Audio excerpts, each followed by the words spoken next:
第11空降师，美军出征格陵兰岛的主力。特朗普的想法大家都能看到，不管怎么样，格陵兰岛一定是我的，谁都拦不住。根据 BBC 的报道，如果美军动手，下辖2个北极旅的陆军第11空降师将执行这项任务。这是美军少数具备极地作战能力的劲旅，在二战期间也立下赫赫战功。那么，当前的美军第11空降师战力如何？如果美军出征格陵兰，战况会如何发展？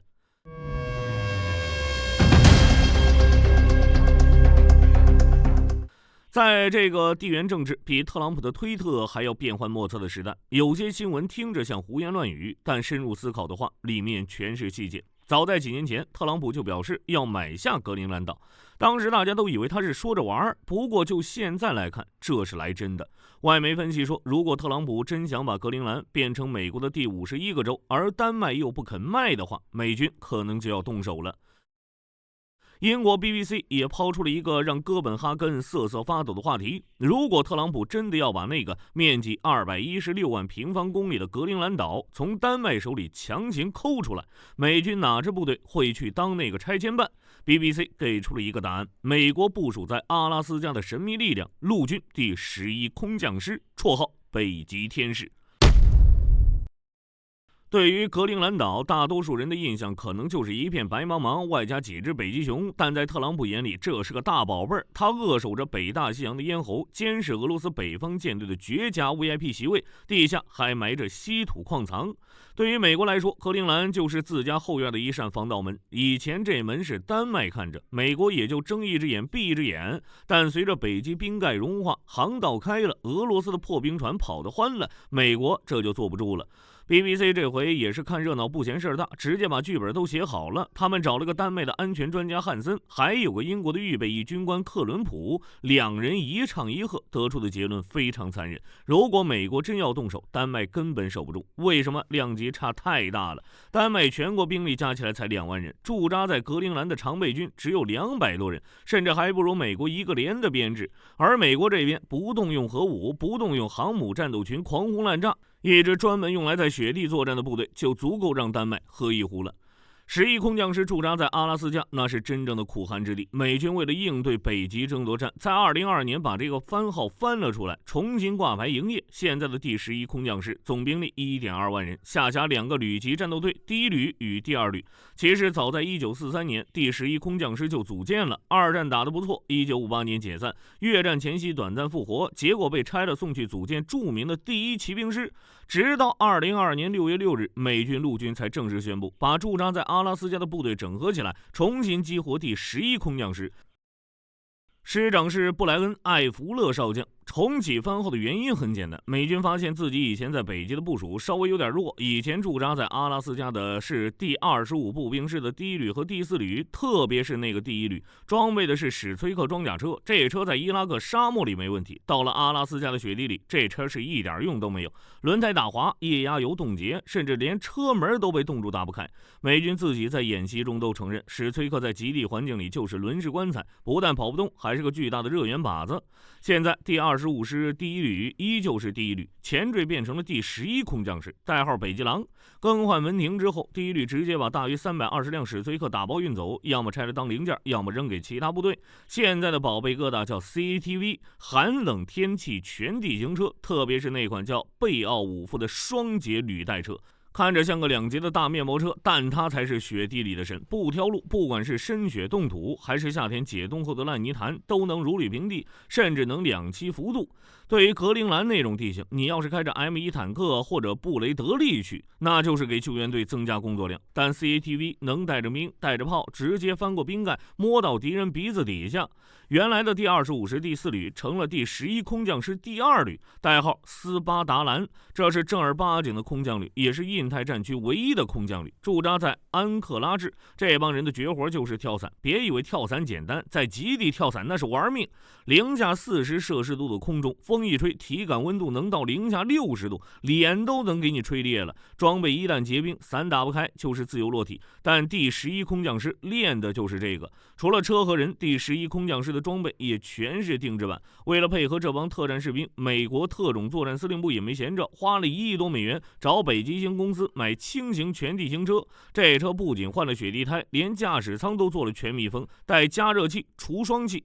在那种极寒环境下，最可怕的敌人不是子弹，是室温。如果车辆坏了或者没暖气，士兵几个小时内就会失去战斗力。所以第11空降师的战力重点不在于它火力有多猛，而在于它的生存能力和机动性。当别人的坦克陷在雪坑里动弹不得，当别人的枪栓被冻住拉不开的时候，第11空降师能开着全地形车，穿着加热服，把枪口顶在你脑门上，这就是他们在极地最大的资本。退一万步来讲，第11空降师的士兵即使没有装备，依旧能在北极作战。士兵每年都要完成严寒作战入门课程，掌握使用极限寒冷天气服装系统、滑雪、雪鞋行走以及搭建10人份北极帐篷的技能。部队训练要求在没有外部补给的情况下独立生存72小时以上，包括自行融雪取水、建立隐蔽的加热哨位以及防止医疗物资冻结的专门流程。至于作战，那就更别提了。这个番号继承的是2战的老字号招牌，本身就是美军的一部战争史，相当的有排面，甚至可以说它就是美军空降史上的一个奇迹。首先就是洛斯巴诺斯大营救。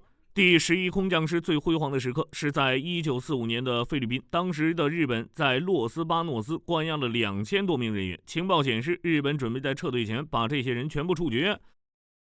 第11空降师要做的就是将这些人全部救出来，时间紧迫，任务几乎不可能完成。关押地点在日本防线深处，周围全是重兵。第11空降师决定干一票大的。1945年2月23日凌晨，日本士兵正准备出早操的时候，第11空降师的 B 连突然从天而降。与此同时，地面的游击队和2栖车部队同时发动攻击。日本还没搞清楚状况，美国伞兵们已经落地开花了。结果是2147名被关押人员全部获救，而第11空降师的伤亡微乎其微。麦克阿瑟将这次行动称为完美的空降作战典范。所以天使这个绰号最早不是说他们在雪地里像天使，而是说他们在绝望中从天而降，救人于水火。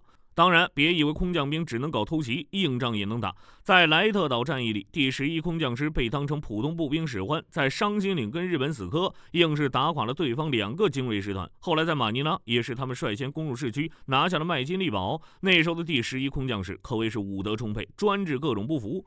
铺垫了这么多，最刺激的来了。假如明天一早，特朗普发推特说格陵兰是我们的，我看丹麦好像不太乐意，那就让小伙子们去帮帮他们。第11空降师接到了出征命令，这场仗会怎么打？火力军估计这场行动大概率会是教科书式的快速瘫痪与控制。BBC 说第11空降师是主力，这评价还真不是吹的。在常规战争里，你可能觉得 1.2 万人不多，但在格陵兰那种地方，这 1.2 万人都用不完。首先就是极夜突袭，行动时间大概率会选在冬季的极夜，或者恶劣天气刚过的时间窗口。第11空降师的第2旅会从阿拉斯加埃尔门多夫基地起飞，乘坐 C-17 全球霸王运输机直接飞越北冰洋。他们的首要目标就是格陵兰的首府努克以及最重要的交通枢纽康格鲁斯瓦克机场。格陵兰这地方有个死穴，它没有公路网，控制了机场就等于控制全岛。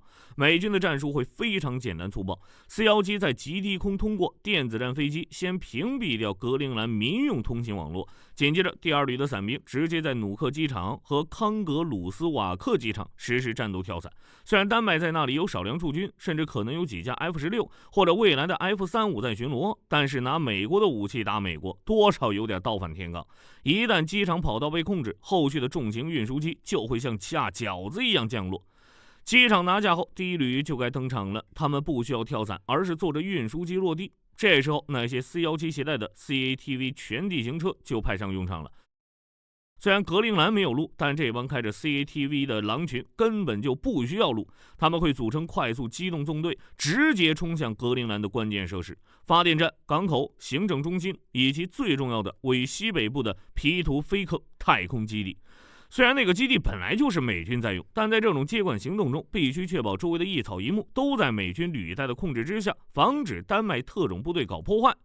最后就是扫尾，在这个时期，美军可能会遇到唯一的麻烦。丹麦的天狼星雪橇巡逻队，这是一支非常有名的特种部队，但也非常古典。他们只有几十号人，平时赶着狗拉雪橇，在格陵兰荒原上巡逻，宣示主权。这帮人是极地生存的大师，还有北极专家。这是丹麦在2025年组建的新型高机动单位，成员多为西里乌斯退役人员，配备雪地摩托、高速摩托艇，并具备伞降能力，专门负责快速反应。但这是一场不对称的战争。当第11空降师把无人机升空，开启红外热成像扫描时，这帮赶着狗的丹麦特种兵就太难了。即便他们有心打游击，但面对开着装甲全地形车、头顶有阿帕奇掩护的美军，他们手里的轻武器连给 CCTV 刮痧都嫌费劲。整个军事行动可能在48小时内就会结束，美军会迅速建立军管政府。第11空降师的士兵们会换上宪兵的袖标，在努克的街头站岗。对于格陵兰岛的5.6万居民来说，除了发现街上的巡逻车变成了美军的迷彩涂装，生活可能并不会有太大改变。这期间，真正的阻力其实不在战场，而在华盛顿和布鲁塞尔的会议桌上。鉴于丹麦是北约盟友，此举在外交上将引发崩溃，但在纯军事难度，第11空降师被公认为最可能的执行部队。说到底，第11空降师复活的初衷是为了防备俄罗斯在北极的扩张，拿它来对付丹麦这个北约盟友，确实有点大材小用。对于北极天使来说，如果真有出征格陵兰的那一天，那将不是一场战争，而是一次武装搬家。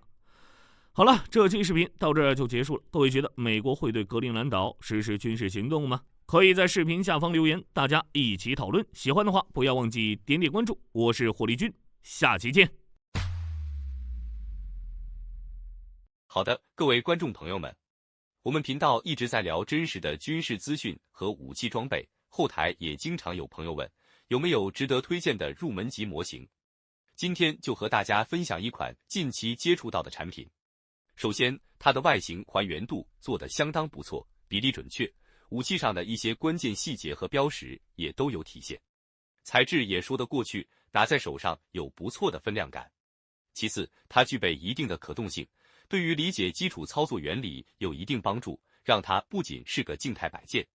综合它的做工和可玩性来看，价格确实比较亲民。对于想入门模型收藏，或者单纯想在桌上贴一个摆件的朋友来说，是一个性价比很高的选择。商品链接已经给你们上了，感兴趣的朋友可以自行了解。